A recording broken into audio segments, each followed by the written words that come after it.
the Bible is an idol.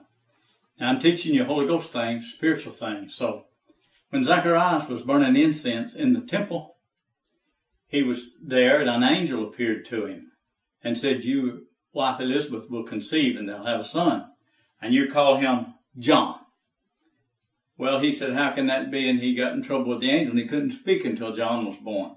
Well, something was going on, see, in the spirit world.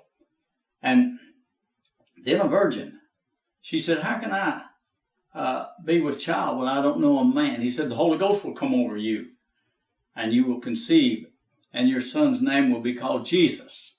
And so something was going on in the spirit here. Israel had always been the one that was of salvation. They brought the things of God into the world. They had the temple and all. And so John was born 30 years later. He was out there crying, make straight the paths of the Lord. You know, there's one standing in your midst who you know not, who will baptize you in the Holy Ghost and fire. So John was baptizing them in water. Well, as you know, they didn't want the will of God on earth like they don't want it today.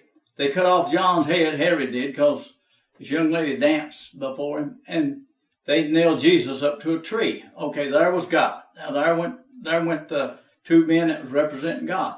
But he poured out the Holy Ghost. Jesus was resurrected, poured out the Holy Ghost.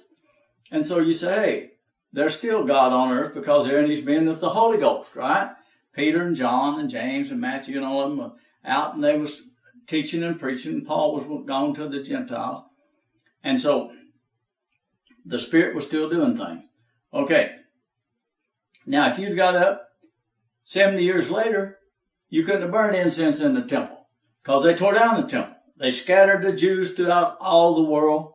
And then in the Second World War, they killed about 6 million of them.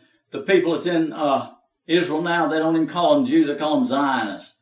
They've been mixed up so much with the Spanish, with the French, the English, and everywhere they've been. Every time a Jewish family joins in with the Gentile family, your Jewish family is gone. So the Jews are basically gone. The time of the Jews are gone.